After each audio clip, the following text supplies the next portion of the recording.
안녕하세요 여러분. 새로운 한 주도 거룩한 하나님의 백성으로서 정결한 한 주를 보낼 수 있기를 예수님의 이름으로 축복합니다. 사무엘상 12장입니다. 사무엘이 온 이스라엘에게 이르되 보라 너희가 내게 한 말을 내가 다 듣고 너희 위에 왕을 세웠더니 이제 왕이 너희 앞에 출입하느니라. 보라 나는 늙어 머리가 휘어졌고 내 아들들도 너희와 함께 있느니라. 내가 어려서부터 오늘까지 너희 앞에 출입하였거니와 내가 여기 있나니 여호와 앞과 그의 기름 부음을 받은 자 앞에서 내게 대하여 증언하라. 내가 누구의 소를 빼앗았느냐, 누구의 나귀를 빼앗았느냐, 누구를 속였느냐, 누구를 압제하였느냐, 내 눈을 흐리게 하는 뇌물을 누구의 손에서 받았느냐. 그리하였으면 내가 그것을 너희에게 갚으리라 하니 그들이 이르되 당신이 우리를 속이지 아니하였고 압제하지 아니하였고 누구의 손에서든지 아무것도 빼앗은 것이 없나이다 하니라. 사무엘이 백성에게 이르되 너희가 내 손에서 아무것도 찾아낸 것이 없음을 여호와께서 너희에게 대하여 증언하시며 그의 기름 부음을 받은 자도 오늘 증언하느니라 하니 그들이 이르되 그가 증언하시나이다 하니라. 사무엘이 백성에게 이르되 모세와 아론을 세우시며 너희 조상들을 애굽 땅에서 인도하여 내신 이는 여호와이시니 그런즉 가만히 서 있으라. 여호와께서 너희와 너희 조상들에게 행하신 모든 공의로운 일에 대하여 내가 여호와 앞에서 너희와 담론하리라.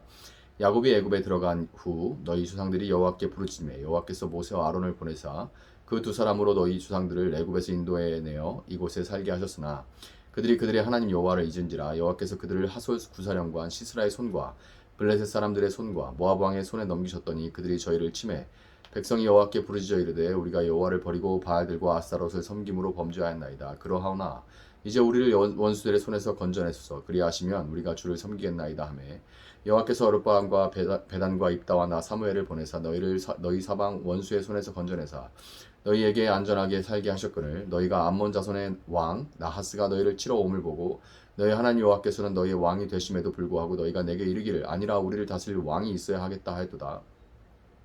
이제 너희가 구한 왕, 너희가 택한 왕을 보라. 여호와께서 너희 위에 왕을 세우셨느니라.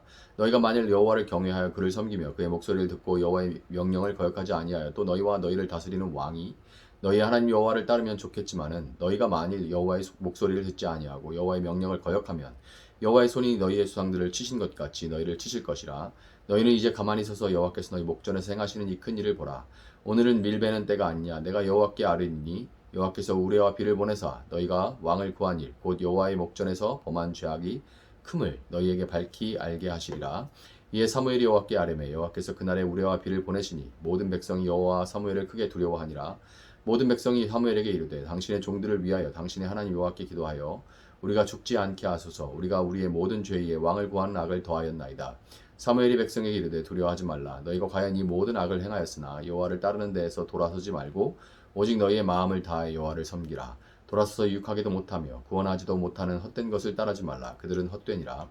여호와께서는 너희를 자기 백성으로 삼으신 것을 기뻐하셨으므로 여호와께서는 그의 크신 이름을 위해서라도 자기 백성을 버리지 아니하실 것이요 나는 너희를 위하여 기도하기를 쉬는 죄를 여호와 앞에 결단코 범하지 아니하고 선하고 의로운 길을 너희에게 가르칠 것인즉 너희는 여호와께서 너희를 위하여 행하신 그 큰 일을 생각하여 오직 그를 경외하며 너희의 마음을 다하여 진실이 섬기라. 만일 너희가 여전히 악을 행하면 너희와 너희의 왕이 다 멸망하리라. 아멘. 자, 오늘 본문은 사무엘의 마지막 말로 알려진 장으로서 그동안 이스라엘의 사사로서 활동했던 사무엘이 본격적으로 왕이 이제 이스라엘에 세워져서 왕정이 시작되자 그 사사로서의 역할을 이제 내려놓는 그런 모습을 볼 수가 있습니다. 비록 사사로서 이스라엘 나라의 내치와 외치를 담당했던 이스라엘은 12개의 지파의 느슨한 연합으로 되어 있는데 사사가 여기를 두루 다니면서 내치와 외치를 담당을 했었죠. 그 역할을 이제 내려놓았지만 사무엘은 선지자로서는 여전히 왕과 이스라엘 백성에게 하나님의 말씀을 전하고 있는데요. 특별히 하나님의 뜻에 따라 거침없이 이스라엘을 꾸짖는 사무엘의 권위 있는 모습이 오늘 본문에 등장하는데 이 사무엘의 모습에서 두 가지를 우리는 살펴볼 수가 있습니다. 먼저 본문 2절부터 5절에서 사무엘은 사사로서 하나님과 사람 앞에서 자신의 윤리적인 정당성을 확인합니다. 자신 앞에 모인 사람들 앞에 사무엘은 자기가 어렸을 때부터 이제 나이가 들었잖아요. 이제 사무엘이 나이가 꽤 들었는데 이 나이가 들 때까지 자기의 자식들이 장성할 때까지 그가 사람들 앞에서 공인으로서 투명하게 출입하는 들어오고 나가는 그의 활동이 투명하게 공개함으로써 그의 활동을 공개함으로써 사람들이 그가 무엇을 하는지 어떻게 하는지 볼 수 있도록 했다는 것을 언급합니다. 그만큼 투명하니까 공개를 할 수가 있었던 거예요. 공적 활동에 비밀이 많다는 것은 그만큼 거짓과 위선적인 포장이 많다는 의미겠죠.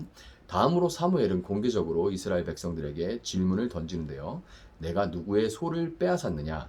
누구를 속였느냐? 누구를 압제하였느냐? 내 눈을 흐리게 만들 만한 그런 뇌물을 누구의 손에서 취한 적이 있느냐? 이런 질문에 백성들 중 어느 누구도 그가 그의 사사로서의 지위를 남용해서 개인적인 이득을 단 한 푼이라도 취하거나 갑질을 하거나 사적인 친분이나 이해관계로 공의를 굽게 해서 억울함이 발생하게 한 적이 있다고 차마 말하지 못합니다.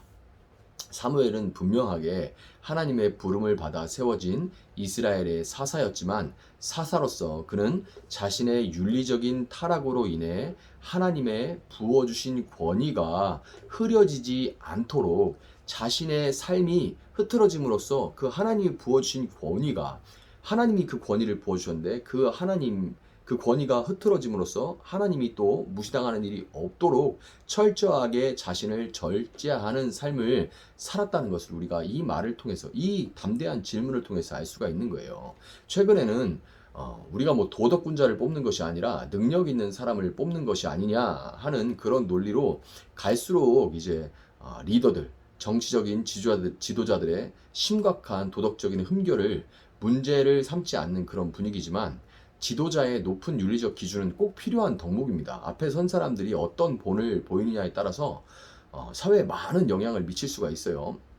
뭐 그런데 어쨌든 정치 지도자들은 그냥 넘어간다 치더라도 종교 지도자들은 사무엘과 같이 담대하게 물을 수 있는 윤리적인 떳떳함이 있어야 합니다. 하나님이 그를 세우셨지만 그의 윤리적인 깨끗함을 통해 그를 세우신 하나님의 권위가 왜곡되지 않고 뒤틀리지 않고 온전하게 투영될 수 있기 때문에 이 종교 지도자들은 반드시 윤리적인 청렴함이 결백함이 따라야 되는 거예요. 그런 면에서 교회를 넘어 온 세상을 깜짝 놀라게 할 정도로 상습적인 성범죄를 벌인 목사가 채 1년도 안 되는 이 셀프 자숙 기간을 거친 후에 근처에 자기가 나오게 된 그 교회 근처에 교회를 개척하고 설교 중에 흠없는 목사는 밥맛 없지 않냐?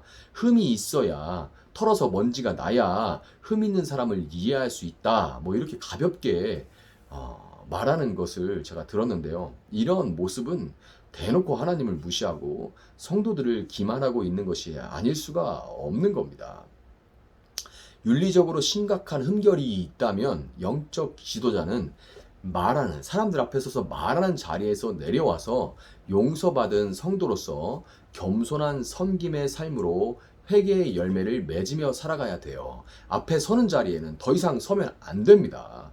자기가 아무리 용서받은 사람이라 할지라도 하나님 앞에 용서받았다 할지라도 그 용서받은 감사함으로 이제 낮은 자리에서 사람들 앞에 서지 않고 낮은 자리에서 다른 사람을 섬기며 그 용서받은 감사함을 표현하며 살아가야 되는 거예요. 그렇지 않으면 성도들은 잘못된 본을 보고 저래도 저 앞에 서는데 뭐 용서받았네. 그 용서가 굉장히 가볍게 되고 왜곡된 그의 메시지를 들으며 죄짓기에 두려움이 없는 범죄하는 거에 담대한 그런 일들이 벌어지게 되는 겁니다.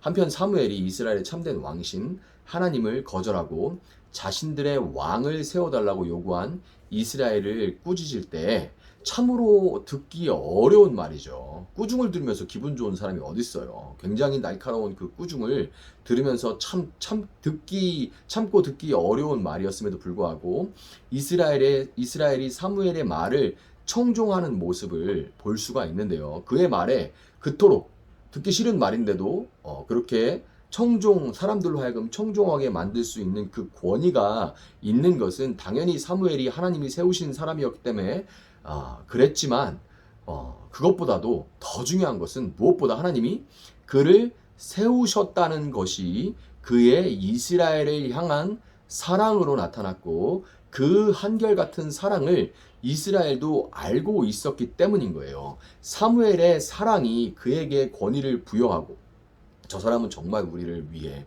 정말 우리를 사랑하는 분이야 라는 것 때문에 내가 듣기 싫어. 그러나 그것을 들을 수 있는 청종하는 그 권위가 사무엘의 한결같은 사랑의 모습에서 나왔다는 겁니다.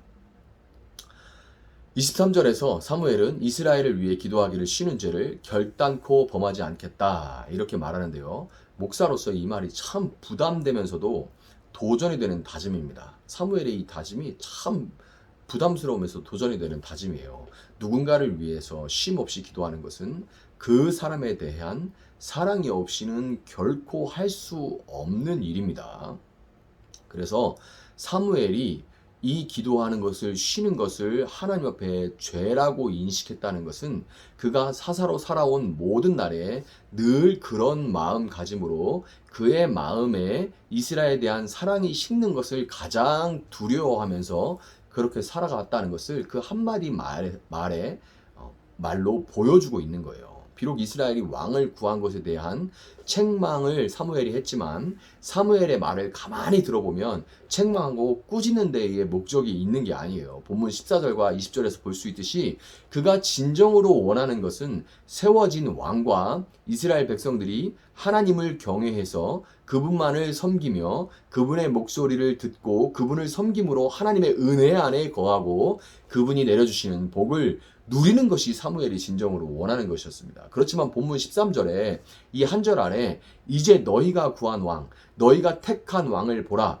여호와께서 너희 위에 왕을 세우셨느니라 라는 이 한 절에 너희라는 말이 이렇게 3번이나 반복되고 있는 것을 볼 수 있듯이 백성들과 그들이 세운 왕은 사무엘의 바람과는 달리 자신들의 눈에 보기 좋은 대로 살아가면서 그로 인해 앞으로 많은 고통과 아픔을 겪을 수밖에 없다는 것을 사무엘은 이미 알고 있어요. 백성들이 결국엔 그런 쪽으로 간다는 것을 알고 있습니다. 하지만 알고 있음에도 불구하고 그렇기 때문에 역설적으로 사무엘은 이스라엘 백성들을 사랑하는 그 사랑함으로써 어떻게 가는지 알면서도 그로 인해서 더욱 기도하고 그 기도를 멈출 수가 없었던 겁니다.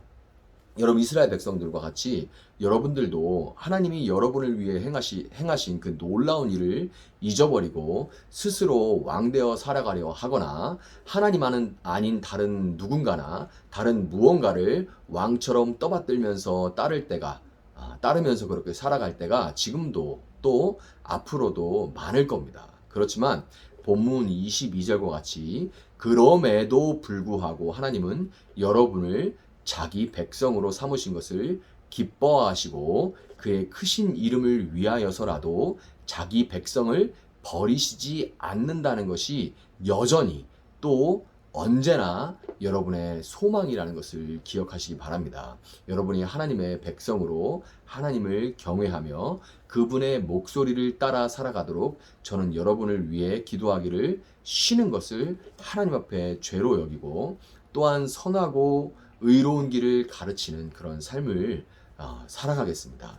제가 변치 않고 사무엘의 길을 걸어갈 수 있도록 여러분 기도를 해주시고 또한 24절에 그 사무엘의 권면과 같이 하나님께서 여러분을 위해 행하신 그 큰 일을 생각하며 오직 그분을 경외하며 여러분의 마음을 다하여 진실이 섬기는 삶을 살아가는 여러분들이 될 수 있기를 예수님의 이름으로 축복합니다. 잠시 기도하겠습니다. 사랑하시는 하나님 감사합니다. 또 한 주간을 살아갈 수 있는 말씀을 허락하여 주시니 감사합니다. 우리가 온전할 수는 없지만 그러나 우리가 하나님과 사람 앞에 윤리적으로 흠결이 되어서 말씀과 하나님께서 우리에게 주신 권위를 왜곡시킬 만한 그런 범죄에 빠지지 않도록 우리를 지켜주시고 하나님 또한 정말 저희들 하나님 말씀 없이 살아갈 때가 너무나도 많고 스스로 왕되어 살아갈 때가 참 많지만 그러나 하나님께서 여전히 우리를 당신의 백성 삼아주심이 우리의 소망임을 기억하고 진정으로 하나님 말씀을 따라가는 백성들로 설 수 있도록 하나님 함께하여 주시길 원합니다. 우리가 서로를 위해서 기도하고 또한 바른 길, 선한 길, 생명의 길을 가르치기를 주저하지 않으며 하나님 그 말씀 안에서 겸손히 그 말씀을 따라갈 수 있는 하나님 백성으로 설 수 있도록 이 한 주간도 저희들 가운데 함께하여 주시고 저희들을 회복시켜 주시고 저희들을 그렇게 살아갈 수 있는 힘으로 함께하여 주시기를 원합니다. 감사하며 예수님의 이름으로 기도합니다. 아멘. 오늘 주신 말씀 붙들고 계속해서 기도합니다.